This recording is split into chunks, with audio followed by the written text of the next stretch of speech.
नमस्कार सभी को। जय माँ बाबा की। मैं माँ दक्षिणा काली सुनहरी बाबा की गद्दी की ओर से उनकी सेविका शेफाली आपका हार्दिक स्वागत करती हूँ अपने YouTube चैनल माँ दक्षिणा काली सुनहरी बाबा पर। क्षमा चाहती हूँ, काफ़ी दिनों से कोई भी वीडियो अपलोड नहीं कर पाई हूँ। रात के 12:30 बज रहे हैं। अब फुर्सत भी मिली है, थोड़ा सा डिप्रेशन से भी बाहर आई हूँ और अब आप लोग के लिए वीडियो डाल रही हूँ, तो सुनिएगा मेरी बात को ध्यान से। कहते हैं कि माँ का, देखो माँ का सब यही एक ही बात बोलते हैं कि माँ का रूप है। माँ है, माँ तो माँ है, माँ तो सब जगह एक सी है। माँ है, माँ है, ये सभी कहते हैं, हर कोई यही बात कहता है कि माँ है। बिल्कुल माँ है, लेकिन रूप अलग अलग हैं, भाव अलग अलग हैं, प्रेम अलग अलग है। आप माँ को किस रूप में मानते हैं, ये आप तो माँ उसी रूप में आपको दर्शन देंगी, उसी रूप में आपके काम करेंगी, है ना। जैसे कि समझिए, मैं अपना एग्जाम्पल देती हूँ। मेरा नाम शेफाली है, ठीक है। शेफाली जो मेरे पति हैं, मैं उनके लिए उनकी पत्नी के रूप में उपस्थित हूँ, तो मैं उनसे पत्नीोचित जो भी व्यवहार है वो कर सकती हूँ, ठीक है। अपने बेटे के लिए मैं उसकी माँ हूँ, तो एक माँ के रूप में उसके लिए हमेशा उपस्थित रहूंगी, ठीक है।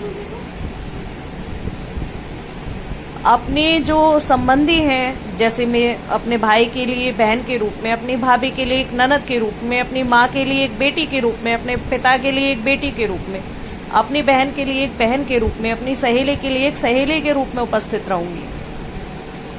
तो इनमें मैं दखलंदाजी नहीं दे सकती हूँ या कोई और रिश्ता नहीं बना सकती हूँ, है ना। फ्रेंड के लिए फ्रेंड जैसा व्यवहार रहेगा, वैसा व्यवहार शायद माँ बाप से न कर पाए, ठीक है। तो जो माँ है वो बिल्कुल माँ है। मैया मैया सब एक सी, मैंने अक्सर करके बड़े बुजुर्गों के मुंह सुना है। अक्सर करके हर एक कोई कहता है अरे माँ है, माँ तो माँ है, चाहे ये माँ हो चाहे वो माँ हो, ठीक है। माँ है, मातृत्व शक्ति है। शिव और शक्ति दो ही शक्तियाँ हैं जो समस्त ब्रह्मांड को चला रही हैं, जो चलायमान करती हैं। ब्रह्मा विष्णु महेश और लक्ष्मी गौरी और सरस्वती, ठीक है। यही शक्तियां हैं जो हर तरह से हर चीज़ को चलायमान करती हैं, हर चीज़ का पालन पोषण सब कुछ यही शक्तियां करती हैं। तो ठीक है, माँ, जैसे मैं माता काली की उपासक हूँ, मैं माता दक्षिणा काली की उपासक हूँ, है ना, कलकत्ते वाली काली की उपासक हूँ। मुझे नहीं पता था माँ मेरे साथ बचपन से ही है, मेरे को पहले से ही आभास हो जाता था, हर चीज़ का मुझे पहले से पता चल जाता था। कोई अच्छा काम होने वाला था तो कोई बुरा काम होने वाला था तो मुझे पता चल जाता था, और तब कष्ट होता था बचपन से ही जब किसी की मृत्यु का मुझे पहले से पता चल जाता था कि अब ये मर जाएगा। तो मैं अपनी तरफ से पूरा कोशिश करती थी कि अब मैं उससे दूर दूर रहना शुरू कर दूँ, क्योंकि मुझे पता चल जाता था। और क्योंकि शुरू से ही बहुत भावुक हूँ तो बहुत रोती थी, बावजूद दूर होने के बावजूद भी बहुत रोती थी। कई बार तो एक्सपीरियंस हुए कि पता चला, एक रात पहले सपने में पता चल गया या हफ्ते भर पहले पता चल गया। तो माता बचपन से ही मेरे साथ चल रही है ना। बहुत छोटेपन से मुझे होश भी नहीं है कब से, लेकिन हाँ चल रही हैं, तो वो चलती हैं, ठीक है। तो मैं माँ दक्षिणा काली को मानती हूँ। तो माता क्या है, कलकत्ते वाली काली कौन है? वो मातृत्व प्रेम की जीती जागती मिसाल है। रामकृष्ण परमहंस, जिनके साथ माता स्वयं भोजन करती थी। माँ एक लाल साड़ी में उन्हें सदैव दर्शन देती थी। और उनके जो शिष्य थे स्वामी विवेकानंद जी, उनको भी माता ने एक बार इसी रूप में दर्शन दिए। उन्होंने दिखाया कि हाँ, मैं वाकई में इसके साथ भोजन करती हूँ, है ना।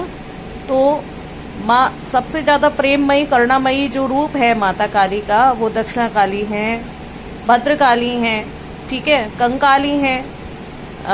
अब ये ना अलग अलग रूप में आ जाती हैं, है ना। जैसे शमशान काली, ये शमशान में विराजती हैं। तो जो मृत्यु है वो शाश्वत है, तो सबको पता है कि अंत शमशान में ही जाना है, और माता शमशान काली ही सबको भक्ष लेती हैं, सबका भक्षण कर लेती हैं, और जो भी कहा जाए उसे ग्रहण कर लेती हैं, जो भी कहें, क्योंकि माता ने ही जन्म दिया और माता ने ही अपने आप में समाहित कर लिया, ऐसा हम कह सकते हैं। तो और इसके अलावा जैसे माँ अलग अलग रूप में, जैसे भगवान श्री कृष्ण हैं, बहुत से लोग मानते हैं उन्हें। जो द्वारकाधीश मानेगा वो द्वारिका के राजाधिराज को देखेगा, है ना। जो रण छोड़ करके मानेगा तो वो यही देखेगा कि ये रण को छोड़ के चले गए थे। जो ठाकुर जी के रूप में मानेगा, जो लाला के रूप में मानेगा, उसे उसमें अपना बेटा नजर आएगा और प्रभु बेटे के रूप में ही दर्शन देंगे, लाला के रूप में ही दर्शन देंगे। जो कृष्ण राधे के साथ कृष्ण को मानेगा तो वो युगल छवि के रूप में आपको दर्शन देंगे। तो जो देवी देवता हम जिस रूप से, जिस भाव से उन्हें मानते हैं, वो उस भाव से हमारे पास उपस्थित हो जाते हैं, ठीक है। तो ये हमारे भाव के ऊपर निर्भर करता है कि हमारा भाव क्या है, और जिस भाव से हम माता को मानते हैं, माता उसी भाव से, उसी रूप में हमें दर्शन देती है ना। तो क्या कहूँ क्या ना कहूँ, इस चीज़ के लिए बहुत ज़्यादा नहीं कह सकती हूँ। मुझे लगता है थोड़े से ही शब्दों में आपको समझ में आ गया होगा कि मैं क्या कहना चाह रही हूँ। उम्मीद है अच्छा लगा होगा। तो मतलब मेरा कहने का यही है कि आप जिस भाव से, जिस रूप में माता को मानते हैं, माता उसी भाव से, उसी रूप से आपको दर्शन देती हैं। तो मैं भी यही कहना चाहती हूँ कि भद्रकाली हैं, दक्षिणेश्वरी काली हैं, इनके रूप में आप माता को ज़्यादा मानिए तो ज़्यादा अच्छा है, क्योंकि माता उसी भाव से, उसी रूप में आपको दर्शन दे रही हैं। और आप जिस रूप में, जिस प्रकार से माता को मानेंगे, माता उसी प्रकार से आएंगी, ठीक है ना। शमशान काली हर तरह का भोग स्वीकार करती हैं, ऐसा नहीं है कि भद्रकाली नहीं करती हैं, पटियाले वाली काली नहीं करती हैं, या बहुत सारी माता कई रूपों में कई जगह पर विराजमान हैं, ये तो सबको ही पता है। तो ये तो थोड़े से माता के रूप थे। जो माता के तो अनेकों अनेक नाम हैं, और अनेकों अनेक प्रकार से माता उसी प्रकार से दर्शन देती है ना। जो महिषासुर मर्दिनी मानता है, उन्हें महिषासुर मर्दिनी के रूप में दर्शन देती हैं। जो तारा के रूप में जानता है, उसे तारा के रूप में, जो छिन्नमस्ता के रूप में जानता है माता, उसे छिन्नमस्ता के रूप में दर्शन देती हैं। तो ये तो आपका और हमारा भाव है कि हम माता को किस भाव से, किस रूप से चलाते हैं। तो आपको पसंद आया होगा ज़रूर। मेरा बेटा बोलता है कि लाइक करें, शेयर करें और सब्सक्राइब करें, और मैं कहती हूँ डिसलाइक करें। जय माता की, जय बाबा की।